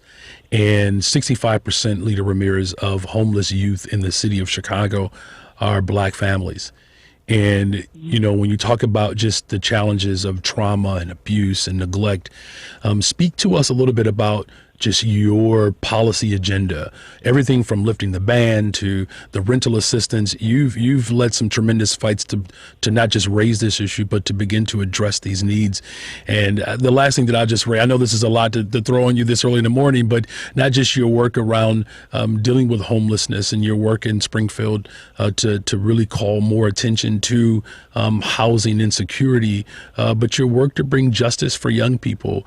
For those of you who may not know, for the first time in the history of this city, in a couple of years, we will be able to elect, in part, our school board. And in a couple of years beyond that, we'll be able to elect the entire school board. This is monumental. This is an incredible breakthrough, and your leadership, Representative Ramirez, help usher in not just at this historic moment, but something that previous progressive waves could not do, and you've done that. So help our listeners just understand a little bit about your work around housing, and why the fight for housing and the fight for young folks and the fight for democracy in our public school system was just something that you decided to take on, and you got it done in a short period of time. Well, Brandon, working at a homeless service agency, watching people come in and out of your office, your organization, and be young people, be parents, be individuals who've been experiencing homelessness for years. Watching them come in hopeful, and oftentimes walking out hopeless, because really the options of permanent quality housing are so limited, really can do something to you. And I gotta say, I first want to say thank you to all of our case managers, to our social workers, to our housing counselors, to the many individuals that have been working in our shelters through COVID, with their life on the line, making sure that people have a place to sleep, a roof over their head, food and services. So first of all, thank you. You're essential workers, and I don't think we have ever really said thank you to our unsung heroes who have been on the line trying to just provide emergency services. So thank you. But with that said, I think about just where we are, and I think about where we were last March when the governor called a shelter-in-place order, and I knew immediately as people were being asked to stay home, I knew immediately as this pandemic was beginning that those most impacted, those that would be dying the most, would be our Black and Latino brothers and sisters who were already struggling before COVID, who already had housing insecurity, who already were doubled up and tripled up. And we saw that. We saw the number of people that died in the state of Illinois and across the country who died just because they're poor, just because when one family member got sick, the rest of them got sick when they were doubled up and tripled up because they already couldn't afford the rent prior. And you saw it in the shelter system, and you saw it across the board. You saw the people that ended up in a hospital emergency room because they had nowhere to sleep because we had to decompress shelters. I mean, the list goes on. So as I think about the emergency housing protections bill we passed last year, that we debated, that I thought through, and I'm thankful for the leadership of Chairman Gazzardi of now the Housing Committee we were able to form, and others in the state legislature. I just remember the fight against the bankers when we were trying to ensure that our families wouldn't lose their home to foreclosure. I remember the fight we had with even other colleagues as we were saying, look, this eviction crisis is going to be so out of control that we can see 100,000 people in the street, in the shelter system, evicted, impacted for years to come, as we were trying to pass automatic eviction queuing. And so I'm thankful that we passed legislation as we did with House Bill 2877. And that's the bill that I'm referring to, where we are the first state in the entire nation that automatically seals evictions through March of 2022.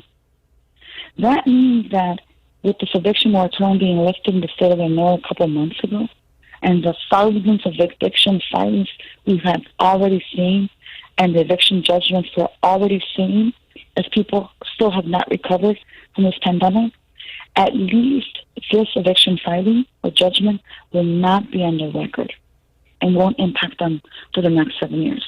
And that's a victory. But people shouldn't have to be in eviction court to begin with. And so these are the things that we are working towards every day. And then when you talked about just education of young people, there's a correlation between the two.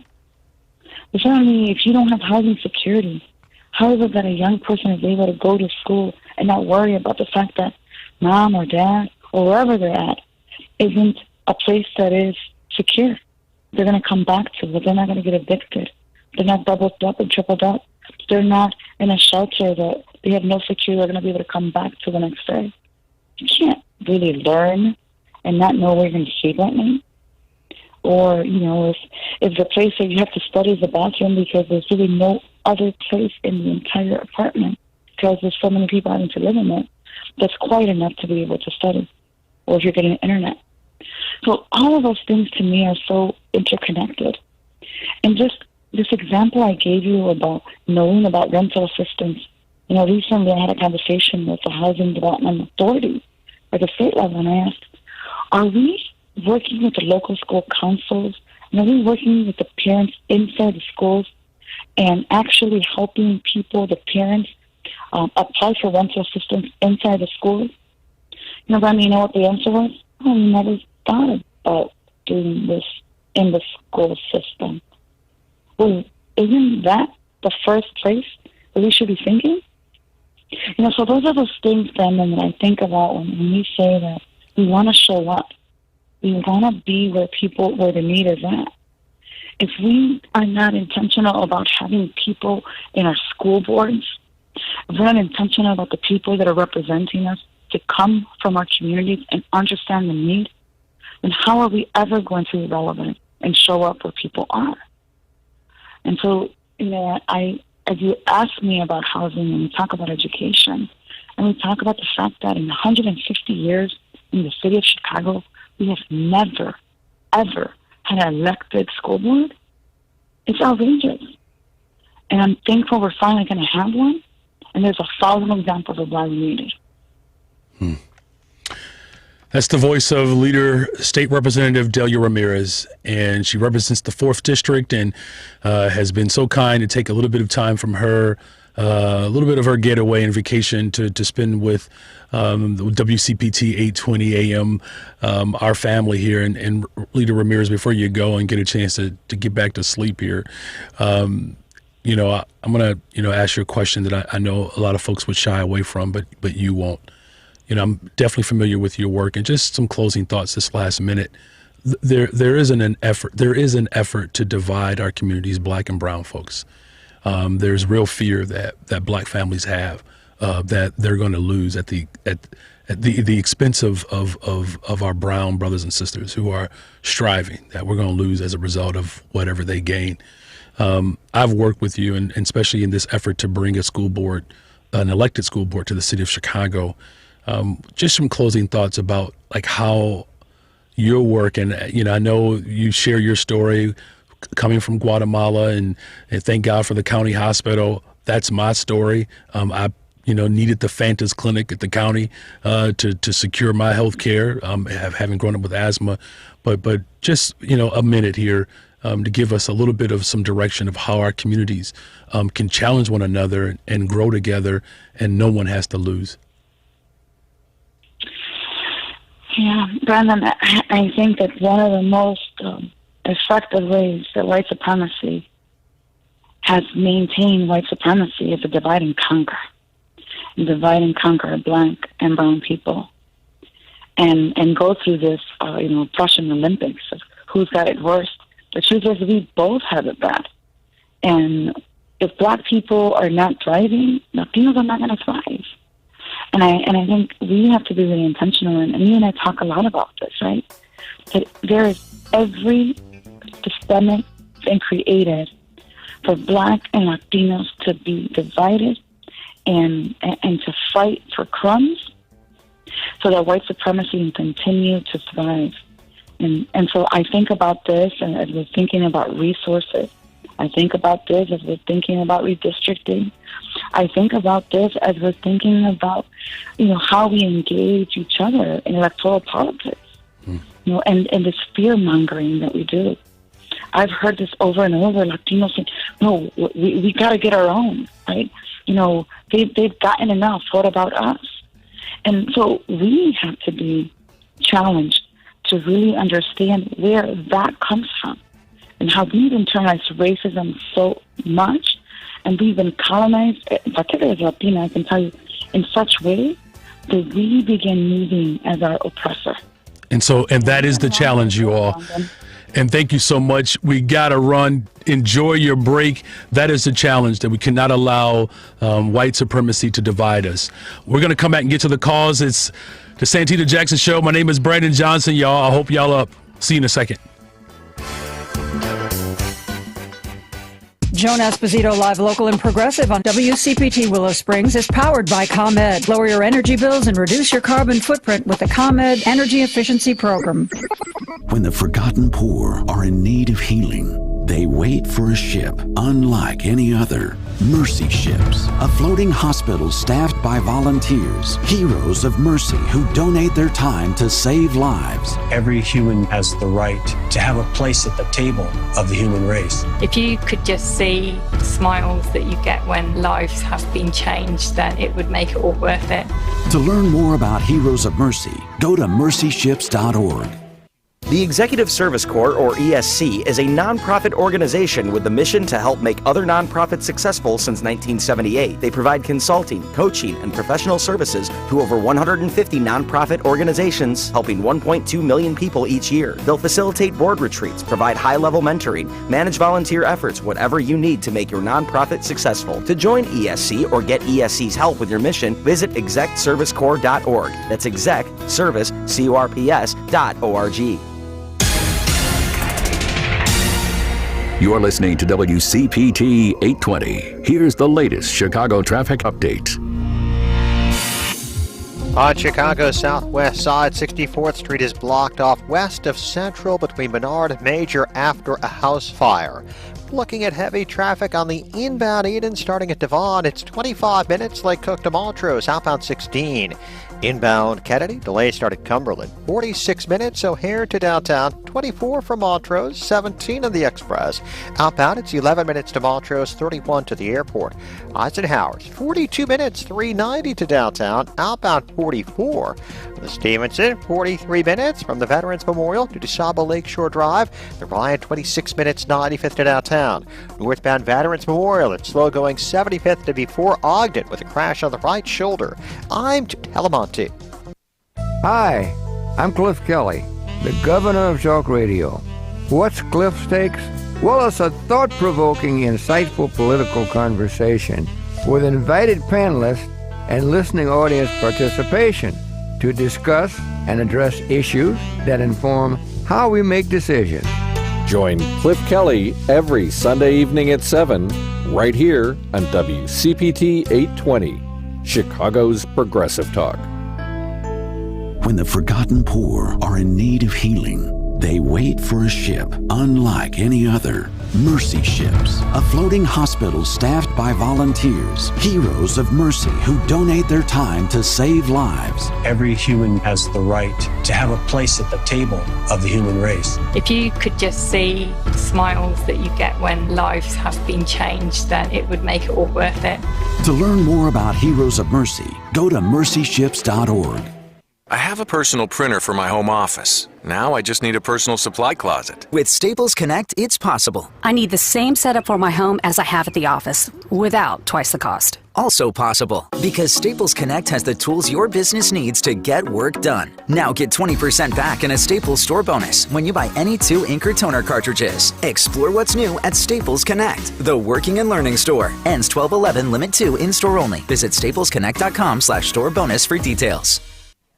Dell Technologies' biggest business sale of the year has arrived. Step up your vision with top tech up to 50% off during their Cyber Monday event. Dell Technologies recommends Windows 11 Pro for business. Plus, get incredible savings on Windows 11 PCs, along with servers, monitors, and docks, all with free shipping. There's also special financing with Dell Business Credit. Get started by contacting your Dell Technologies advisor today at 877-ASK-DELL. That's 877-ASK-DELL.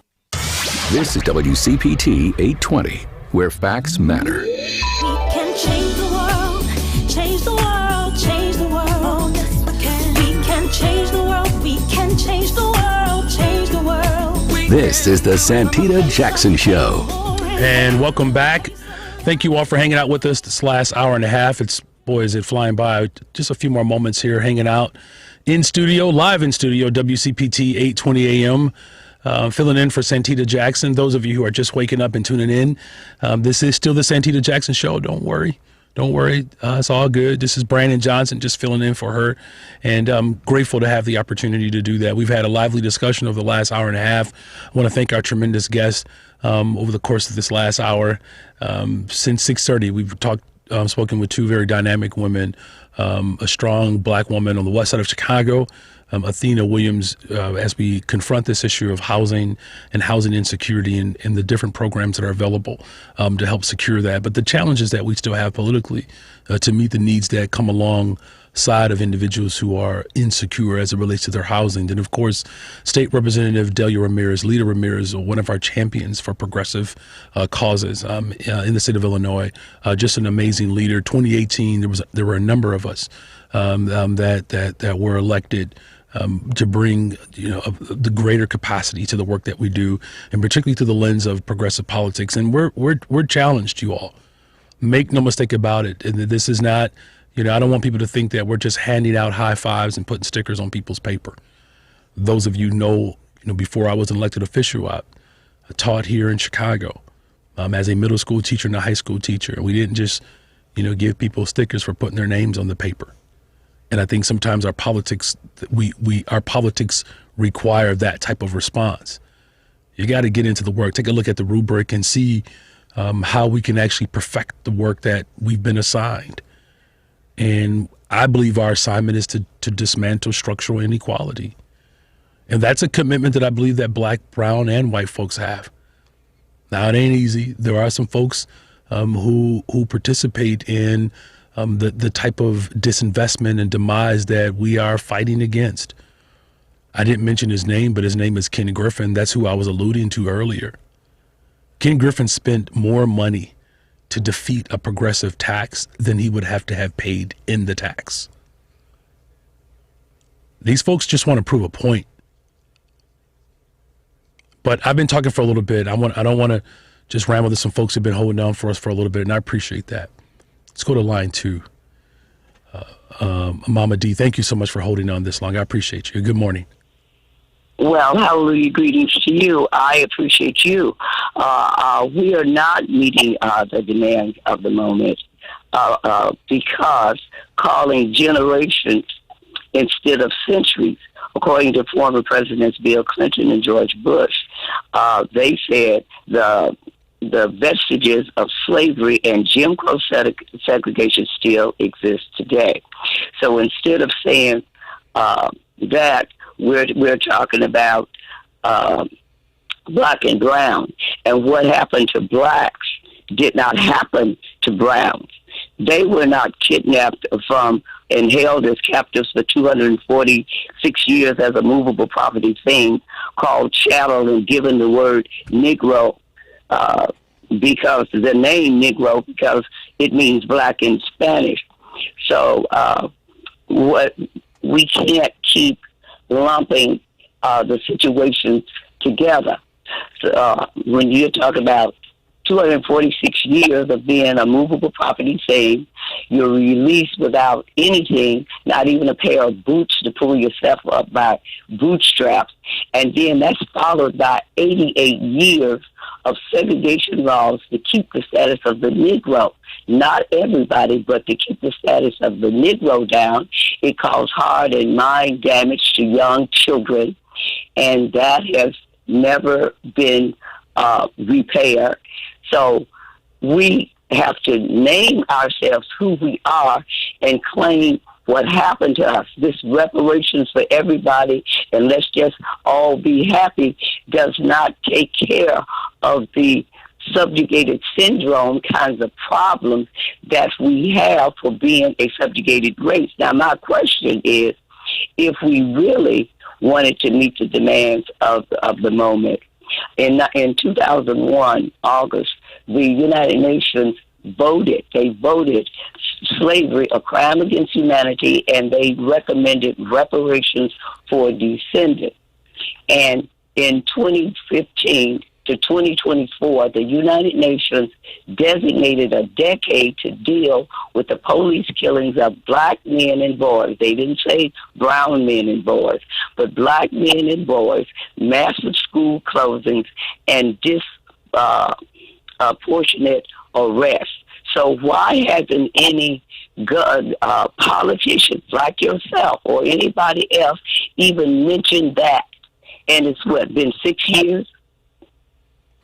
That's my question. Yeah, that's a good question, and thanks for the call, Mama D, and thank you for the rundown historically too.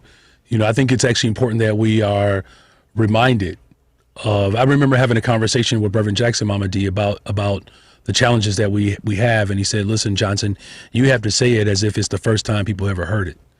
So I do appreciate you giving that rundown. There are some conditions that are unique to our experience as black folks here in America. You know, it's interesting, Mama Dean. I don't want to get off to the subject too much. I'm going to answer your question because I think it's actually a fair question. You know, this is Native American Heritage History Month. There were a whole bunch of brown and black folks here when the Europeans begin to quote settle here, and I don't want to take it for granted that people understand and know what took place, but our indigenous people have been, as Dr. King said it. I mean, it's the original sin, far before we were brought across the shores of the impact of these so-called European empires had on our Native brothers and sisters, and it's why I've been pushing at the county level and will continue to do, is that we have Indigenous Peoples Day where we recognize the history of our Native brothers and sisters here. I think to your question, as I said at the top of the hour at 6 o'clock hour, on Wednesday will be my 3rd year. And one of the things that I've pushed and had some resistance, I pushed for a budget for Black lives at the county level. And there's a resolution that highlights some of the things that you mentioned. Now it's not verbatim, but it does highlight this carceral state, this addiction that we have in our spending to lock up black folks in particular. 75%, if not more, 80% of those detained against their will at the county jail, they're black, mostly men. That's just a fact. And so, Mama D, it's important. It's your right to call it out. And I think it's the same, I won't have too much of a different response than Leader Ramirez. I don't believe that we're doing enough. And I've challenged my colleagues, and I've had great conversations with President Preckwinkle. And sometimes I believe, we nibble around the edges. It's one of the most annoying things that I've experienced as an elected official, but this is the work that I've done before I was an elected official. Look, I believe in just going right after it. I think I've shared this story before. I have a 9-year-old. I hate watching him eat. I know, I'm just getting off topic here a little bit, but I'm not. He nibbles. It annoys the heck out of me. Just bite the freaking cookie. Now, I don't say it that harshly because I'm a 21st century dad. So I'll pose a question. But in all seriousness, have you ever been around people who just kind of nibble around the edges? Like, why are you doing that? Just eat it. And I feel like the challenges that we're having, Mama D, are so severe, and that there's this sort of hesitancy. People think that we're doing enough, and I know we need to do more, but just give it time. And what happens is that even when we do more than we've done before, because we've waited so long, Mama D, the deficit gets bigger. So even if I deposit more in my account than I've ever had in the history, if I allowed it to go negative year after year after year, even a major deposit is still not going to have the type of impact because it's not meeting the need in that particular moment. It's not. And so I'm not afraid of, and I don't believe America is intimidated by the ideal of repairing the damages. Now, there are some folks who are very powerful in place, and they hold on to like that loud minority of people who don't want to see damages that have been executed by this government be repaired, particularly for black folks in this country. Yeah, there are folks who don't want to see that. But those are the same folks who don't want to see it happen for anybody. Now, yes, is there a special target? Of course. And I said this before, in the 6 o'clock hour. I have an experience as a black man on the west side of Chicago that is different than others. And here's the thing, my experience as a black man on the west side is not the same as another black man on the west side. It's just not. But what I do know is that there was a study that was done, Mama D, on black boys who were born when I was born, and now we're men. Black boys is 75, 76, 77, 1 in 3, 1 in 4, jail, prison. 7 in 10 if we didn't get a high school diploma. Now, you're not going to convince me that we have like a greater proclivity to criminality because we were born in 76 or 77. These things are intentional. And if we can point to all of that data, if we can see it's very clear, it's evidence, our advocacy to repair those damages should not be, something that separates us. And you're right, it's not within the last generation, right? We're talking about centuries of the type of disinvestment and the horror that we've experienced in this country. Like evidence. And so, look, I've had even battles with my own colleagues, and not just white colleagues, y'all. Make no mistake about it. There are black folks that I work with that struggle with this. And it's the result, look, we've all been damaged by the trauma and white supremacy in this country, all of us, whether it reinforces this false sense of superiority or reinforces this false sense of inferiority, that all of it is damage. And so we have to work through it. And I'm not exempt from the damage. You don't think I think about it. I told you I got a 14-year-old son. He's not going to be able to ride the green line with me every time. You got to figure it out. And all of the different codes that we have to teach them, you can't do this, don't wear that, don't go there. And when you go there, you got to look over here. That's whack. That's a terrible way to live. It's impossible to continue to live that way. And all the while, and Mama D, you really got me started this morning. You want to be starting something. You got to be starting something. Get up now. See how I just ruined Santita Jackson's show just like that, just that fast. We were doing just fine. I don't quote Michael Jackson every single day, but thank you, Mama D. But these are the realities that we are confronted with every single day. And look, I live in a community that's beautiful. I love the neighborhood that I live in. And how is it possible that there are brown folks that feel comfortable moving into Austin and black folks don't feel safe living there? Brown folks being forced and pushed out of Pilsen, a little village. West Inglewood, black folks, disappearing, being pushed out. I appreciate the article that was written in the Sun-Times, and Crystal Gardner, West Sider. Her quote is very powerful, and it just really lifts up the fact that it's not just that black folks are leaving; they're being forced out. You're making it uninhabitable. It is difficult to live in a community that doesn't invest in your schools, does not invest in our healthcare system. And when I say we don't invest enough. We got to do more. It's just that simple. And it's okay to be challenged. And I thank you, Mama D, for challenging me. I do. Keep doing that because I think it sharpens us. I'm not afraid. I believe that people love you enough to say, look, dog, you got to do a little bit better than that. That ain't enough. Nothing wrong with that. So we get up now. Yay. Thank you, Michael. May he rest. What about line 3? Maurice, you've been holding forever. Maurice, I appreciate you. You get to say whatever you want to say, as long as it's nice things towards me, since you've been holding so long.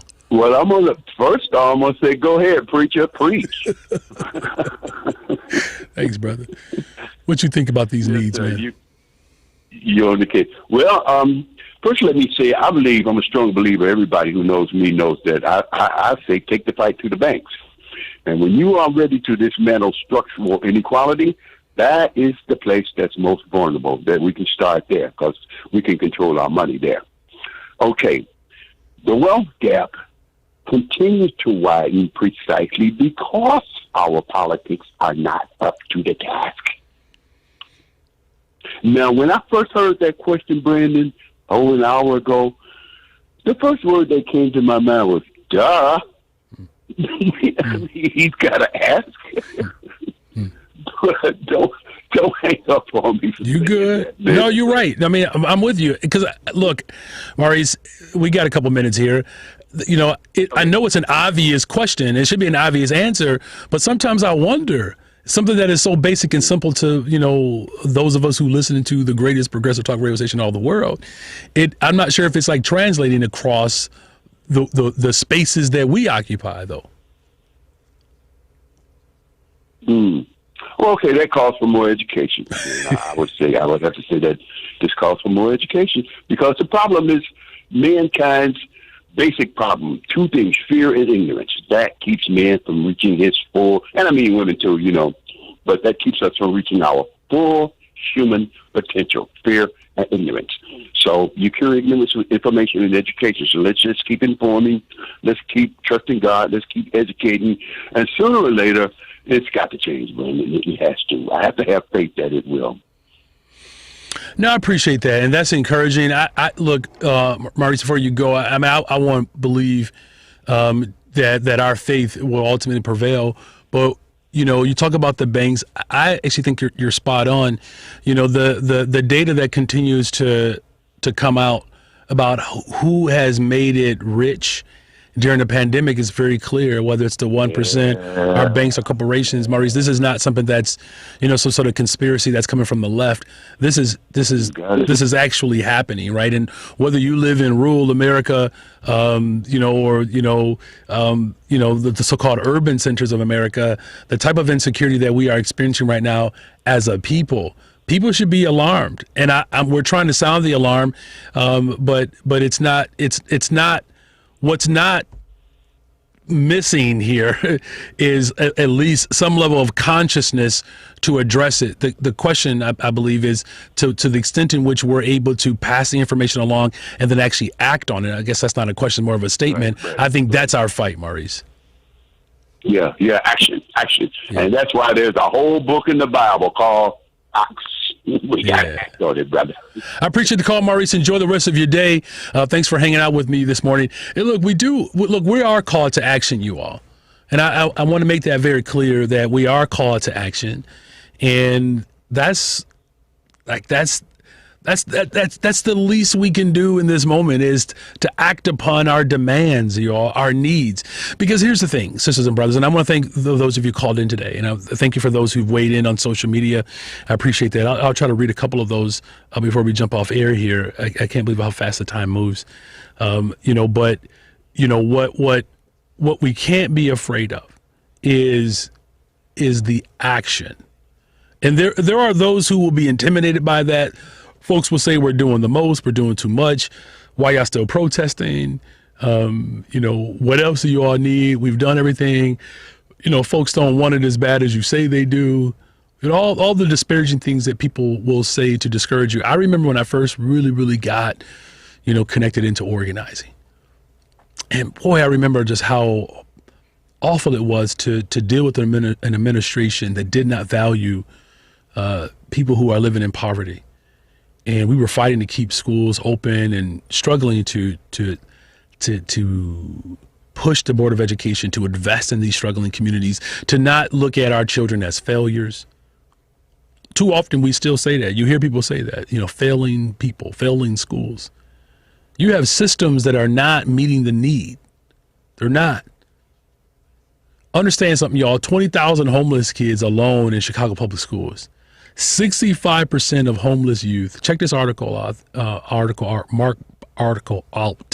Mark Brown wrote it, I believe, in the Sun-Times. Yes, the Sun-Times. Mark Brown. 65% of our young people who are homeless are black children. And we're talking about, young folks, 16 to 24 who are without stable housing. 16-year-old child, 17-year-old child. I believe the average age nationally of homeless folks around the country, I believe, is 9 years old. The vast majority of people who are homeless are children. Yo, I'm going to say it again. There are homeless children in America, you all. I mean, that's a mean, wicked political system where that type of existence is permitted and allowed. We haven't done enough until we eliminate homelessness. It's just that simple. I appreciate, the work and the leadership of the new secretary, the Department of Housing and Urban Development.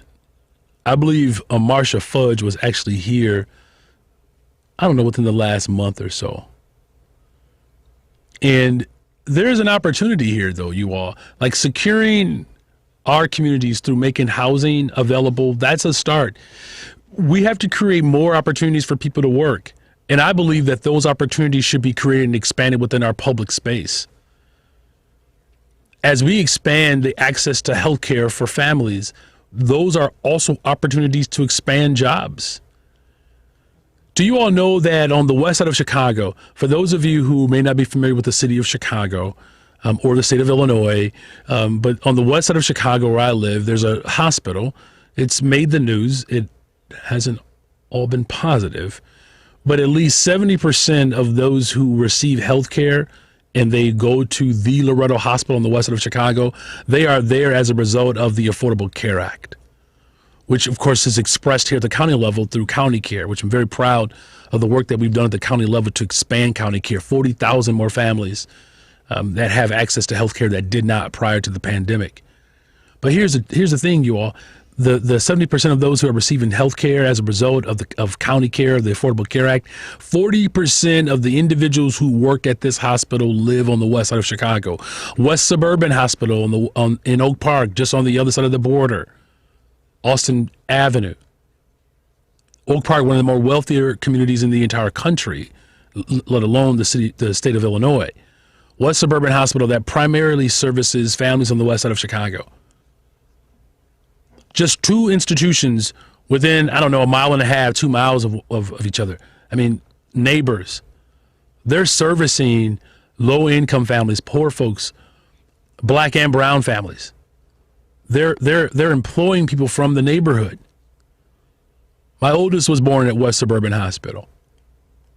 Boy, that was a long day. Thank you to all the mothers. The ones who, whether you give birth or you've raised children, thank you.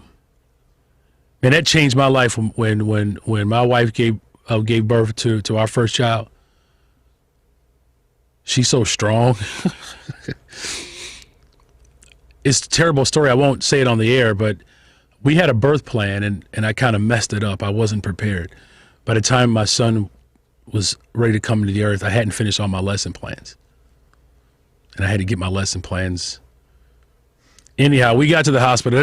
Don't judge me. I'm just saying that we weren't ready. We were young, and my wife was obviously far more patient with me than anybody on the planet. So don't judge me. I'm just saying. I had to get those lesson plans in. That's so jacked up, isn't it? But no, these two hospitals have service, communities like mine, and it's a real blessing. You know what a real blessing is, though, is, having you all along the way. This has been an incredible couple of hours. I want to thank you all for hanging out with us. Just understand that as we look at this incredible gap that is taking place and growing between those who have and those who do not. Again, we're talking about, what is it? Again, I think we said the top 1% of Americans have taken $50 trillion from the bottom 90%. Homeless young people. Let's make sure that we continue to demand more from this political moment. Do not get weary. Certainly, don't. I know we got to find a little bit of rest, but we have to remain committed and diligent in our work to bring the type of transformation that's needed. It's why I pushed on the county board the Just Housing Amendment, making housing available for those who are formerly incarcerated, working with my colleague, Commissioner Anaya, to put an end to the gang database that continue to target black boys in particular, right? But why we have to push for a budget that speaks to our values. And though there are needs that all of our communities have, and there are certain things that we do share in terms of the type of disinvestment that people have experienced along the way, we can eliminate from the discourse the overwhelming subjugation that, of course, has been experienced at the hands of white supremacy of black folks who've experienced that. And knowing that there are black, brown, white folks all over the city of Chicago, all over the state of Illinois, around this country that will continue to stand up for righteousness, there is hope in that. So I want to thank you all. Devin, we do okay? Right. Thank you all so much for hanging out with us. This, of course, is the Santita Jackson Show. She's, of course, an amazing friend and mentor to me. I want to thank all of our listeners here on WCPT 820 AM, where the facts actually do matter. I want to thank you all for hanging out with us. Do me a big favor, you all.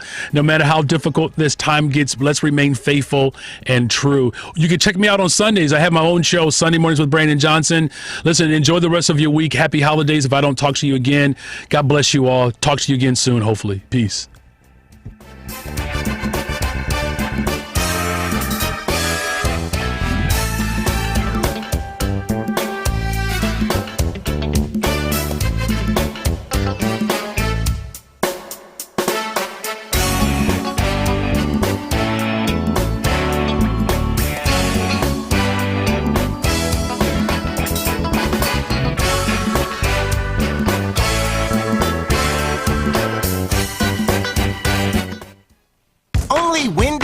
A better breakfast with a better